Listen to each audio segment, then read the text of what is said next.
story about Jamaica. I've been to Jamaica once in my life and I will never go there again. So I had some business in Jamaica. I was put in a very nice hotel. When you get to the hotel, they say, we have restaurants, we have clubs, we have everything inside the hotel. Don't leave the hotel. We have everything you want here. And it was fine for the first couple days, but after a while of seeing fat Americans overindulge on the buffet and go into this club, which was garbage, as I'm sure you can imagine, you get pissed off with sitting in the fucking golden prison and you decide to go and explore for yourself. So I said, fuck it. I'm in Jamaica. I'm gonna go find some actual Jamaican fun. I know some Jamaican brothers in London. They're a little bit crazy, but, and I know Jamaica's a dangerous place, but whatever. I'm a dangerous guy. A bullet probably wouldn't kill me. 5 might, but I can take 1. So I decided to go out exploring in Jamaica. So I go up to the reception, say I need a taxi. I'm gonna do my Jamaican accent. She goes, I can't do it. I'm smiling. She goes, what do you need a taxi for? I said, oh, I'm gonna go out and look around Jamaica. She goes, no, don't do that. Stay in the hotel. We have bar in the hotel. I was like, no. So she wouldn't give me a taxi. So I was like, fuck you then. Reception literally wouldn't order me a taxi. So I walk out the hotel, down the long road, all the way out to the main road. Think I'll find my own fucking taxi. See a taxi. I wave. Dude stops. I say, bro, I want to go have some fun. He goes, get in the car, man. I'll show you around the island. We have fun. I was like, all right, cool. So I get in the car. He says, what's your name? I said, Andrew. And I go, you? And he goes, Grim. I said, Grim? He goes, yeah, Grim Reaper. And started laughing. And I was just like, ha, yeah, all right, Grim Reaper. This is a warning. When a dude tells you his name's Grim Reaper, you should get out the fucking car. But me being my arrogant jackass self, I'm like, all right, Grim, cool. So we're driving. Anyway, Grim's accent was so thick. He had that Jamaican accent, and he spoke in that patois. It was so thick, I couldn't understand the guy. He had this music on, this hard Vibes Cartel, like loud music, and he's talking shit, and I have no idea what he's saying. So he's saying, where do you want to go? And I'm like, bro, I want to party. He's like, what kind of party? You like girls? And I know from being in all these countries, I've been to 72 countries, taxi drivers say, do you like girls? And when you say yes, they take you to strip clubs to get commission. But I also know Jamaica is super homophobic. So I can't say, no, I don't like girls. And I also don't want to go to a fucking Jamaican strip club. So I'm like, yeah, I like girls, but I don't want to go to a strip club. I want to go find some normal girls. I didn't actually care about girls. I'm not really looking to fuck a Jamaican chick. I just wanted to look around a bit. But you can't say to a Jamaican guy, I don't like girls. You can get shot in the head. So like, yeah, I like girls, but I don't want to go to a strip club. Anyway, so he starts ranting off. Talking. And he was driving like a fucking idiot. So I'm focusing on the road thinking, maybe I'm gonna have to grab the wheel or some shit. This motherfucker's about to kill me. Talking shit. And when he finishes, he pulls out about 5,000 American from his fucking pocket, one of those pockets on his shirt. And he goes, you like that? I have no idea to this day what he said. He must have talked for about 2 minutes. And he pulled out the money and goes, you like that? I like money. So I was like, yeah, I like that. He goes, I party with you all night. I was like, okay, fine. So by saying, yeah, I like that, I agree Grim's going to come party with me. So he pulls up at this club. It's the best club in Jamaica, blah, blah, blah, blah. We go in there. I am mixed race. I may as well have been Ed Sheeran up at this motherfucker. It was black. I'm not being racist. I'm saying it was black. The music was black. The lights were low. You couldn't see nobody's face. It was just black. Everyone in there probably had a gun. Everyone knew the dances. A song would come on. Everyone's doing the same dance. I'm standing there completely out of place. I walk in there, and within precisely 7 seconds, I want to go. And it took only 7 seconds for Grim's stupid ass to order a bottle of Chivas Regal, which I don't even fucking drink. They brought the bottle over to me. I could see on the wall the price of the bottle, but the bill said double, because I'm obviously fucking too white for this fucking place. And Grim just hands me the bill while he opens up the bottle. So I'm like, all right, whatever. So I pay for the bottle for Grim. He starts sipping away on this Chivas. I'm sitting there. I'm standing up against the wall so no one can attack me from behind. Just looking at this club, thinking, not only do I not belong here, I'm definitely a little bit intimidated, and there's definitely no fun for me here. There's no action for me here. But I don't want to just say to Grim, I'm going, because I need him to drive me home. I don't know where the fuck I am. There's no other taxis outside. So I have to let Grim have his fun. So we hung out for maybe 20 minutes. Grim's punk ass, and listen, if you're black and you're watching this, don't get offended. Black people can't drink. They all think they can drink. Black people can't drink. I live in Romania. I've gone to Russia. White people can drink. You can sit with a Russian man, do 3 bottles of vodka, it's fine. As soon as a fucking black person starts touching alcohol, they all start getting out of control and rowdy. That's why they're fucking fighting and shooting each other and shit. This motherfucker starts drinking his Chivas. He must have had about 4 or 5 drinks. drunk out of his mind.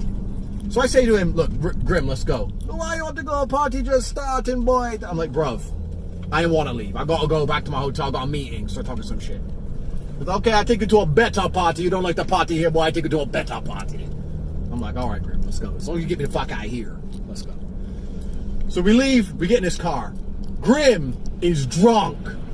Drunk as a motherfucker, driving like, putting his face closer to the road so he can see it better. That level of fucking drunk. Grim is hammered. So he's driving the car at like 15 miles an hour. You know Jamaicans take everything slow. This motherfucker was going slow. I'm like, bro, just take me back to the hotel. I'm done with parties for tonight. He goes, nah, boy, I take it to the best party on the island. Now it's late. It's party time now. You go out at 10 o'clock. Now it's midnight. Now it's party time. Then all this shit.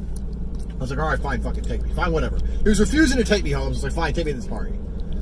So we're in his car. We're driving. Anyway, we start driving up this dirt hill. Driving up this hill. We're driving up this hill for like 10 minutes. Dirt track hill in the middle of the forest on both sides. And I didn't clock instantly. Maybe it's because I had a few drinks. But then I clocked and thought, this motherfucker's about to rob me. There's no fucking club up here. I'm about to get robbed. I mean, me, Mr. Stupid, wearing my fucking nice watch and shit. So I was like, all right, cool. I'm about to get robbed. I've been robbed before. You know, like I'm a professional athlete. I could fight, but also I know my limitations. You want to take my shit? Take my shit. Whatever. I don't care. I'll buy new shit. So there's no ego attached. Most people die in muggings because of ego. You want my phone? Take my phone. If you tell me you're going to kill me, I'm going to attack you. But if you like, just give me your phone and I'll leave. Oh, here, bye. Anyway, so I was like, he's going to rob me. So I was like, Grim, where we going, bro? We're not going to no fucking club. I ain't stupid. He goes, I didn't say a club, boy. I said a party. And that kind of gave me, you know what, that actually made me feel a little bit better when he said it. I thought, maybe there is a party up here. Maybe I'm fucking freaking out. So we get up to the top of this hill. And it was a party. This was Grim's party. It was 2 rickety-ass fucking street lamps dimly lighting a fucking clearing in this forest. There was an old dude sitting on a cooler, and the cooler had some drinks in it. There was a shitty old beatbox from 1988 playing the kind of ragga shit you've never heard outside of Jamaica. And there was about 20 Jamaican dudes. No girls. That's it. That's the party. Grim goes, we're here. I was like, Grim, let's go. And before I could even say, this is shit, take me home, he'd already stepped out the car and started walking off. So, all right, so what can you do? You can't just sit in the car like a bitch. Everyone's looking at you now because, you know, you've driven up to this party. Everyone's staring at you. So go get out the fucking car. What else are you going to do? So I get out the car. I must have got out of the car about 4 seconds after Grim. After I looked around, analyzed my options. I looked if there's a key in the car, if I could steal the car. I was like, no, okay. Looked on me, what they're going to rob me. If they rob me, I got about 1,000 US. Blah, blah, blah, blah. Analyzed everything in about 3 seconds. Decided the best thing to do was get out of the car. Got out of the car, and within those 3 or 4 seconds, Grim had vanished. Grim is now gone. Like a ghost into the fucking night. I look around, and I cannot see Grim. So it's just me at this party. I'm like, okay. So I'm kind of like, well, where do I stand? What do I do? There's this shed, this shitty shed. And I have the same philosophy everywhere I go. I don't want to be attacked from behind. If you're going to kill me, I need to at least see it coming. So I decide to go stand up against the shed. So I go stand up against the shed. I'm standing there trying to pretend I'm just like chilling. And all the dudes are looking at each other and then looking at me. And Jamaicans, they're not subtle. Jamaicans are not subtle people at all. So they made it very clear what they were doing. They were asking, who knows this guy? Can I rob him? Like, is he a police? Who the fuck is this dude? So they're like, him, you know? Who, like, literally it's being super obvious. Who the fuck is, if he's your friend, if I shoot him, are you going to be mad? So everyone's talking to each other about me. I'm just sitting there, and obviously as a professional athlete, especially in fighting, you get a poker face. That's your whole job, is you have a poker face. So I sit there and thought, my only thing I can do is keep the poker face on. I have to pretend I don't give a fuck. I got to pretend I'm so comfortable here, I got to have the poker face, like you do before a world title fight. Before a world title fight, you're scared, but you just keep that straight face. So I'm chilling, straight face, whatever. Anyway, there's these 2 dudes, the 2 biggest guys. I'm 6'3.5". These dudes must be about 6'5", both of them. Wearing the string vests, lean like me, built. They start talking, and they're the ones who are most overtly pointing at me and like checking if, you know, I'm okay to be a target. I can't say for 100% certain because it was about 10 meters out in the dark, but I will say with 99% certainty there was a pistol in his belt. I analyzed him for head to toe, and I looked in his belt and I saw there's a pistol. If someone would say, would you bet your life on it? I'd say, yeah, there's a pistol in his belt. So I knew this is an unwinnable fight. So I was like, okay. My plan is this. while I was looking at his belt and the pistol, someone started walking down the hill. So I said to myself, next time someone starts walking down the hill, I'm just going to walk with that person and pretend I know that person. And if I can convince that one person not to kill me, then that lowers my odds. Instead of having to convince everyone not to kill me, I was convinced one guy to not kill me. So next time someone leaves, I'm walking down the hill. These two dudes are about to fucking attack me. Anyway, I'm literally looking at the hill and thinking that's my plan. And I hear, yo, when I turn to the side, it's fucking Grim. And he stinks of weed. Stinking of weed out of his fucking mind. He goes to me, you having fun, boy? I was like, no. I said, it's all right. I didn't say no. I thought no. I said, it's all right, man. I need to get back. I got people waiting for me. That's what I said. You know, the typical basic tricks, you know. He goes, you want the taxi home? I was like, yeah. He goes, $1,000. It's like 1,000 what? Jamaican. Remember, I paid this guy 10 Jamaican dollars. That's what, like $3 to get this far. He goes, no, 1,000 American dollar. I leave you here with my boys. So it was all a big setup from the beginning. I said, my friend, I've got about $700 on me. I spent the rest on your fucking shivas. He goes, I'll tell you what. I take you home for $700. I wait outside. You bring me the other 300, or you never make it off Jamaica. I look him in the eyes. I said, Grim, you motherfucker. I said, you know what? Deal. We get back in the car. It wasn't even animosity. We get back in the car. It was like, men understand the reality of the world. I can't be mad at Grim. Grim does what Grim does. I walked into it. I get back in the car.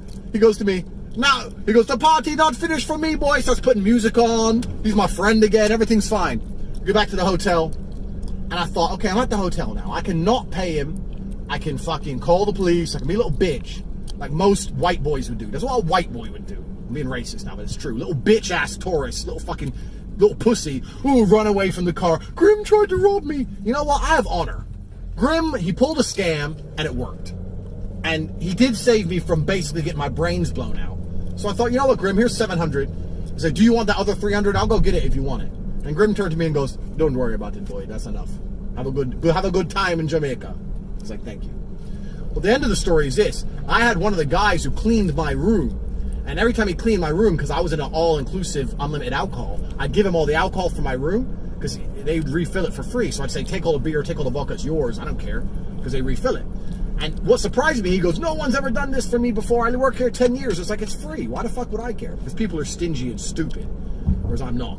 So this guy, I told him my story. He goes, you are the luckiest man in Jamaica. He goes, you don't know, they kill tourists because if they get caught robbing a tourist, they do the same time as murder. They always kill tourists. They would have definitely buried you in the ground. No one find you for years. They never let you go and give police report. You're the luckiest man in the world. I never am going to Jamaica ever again.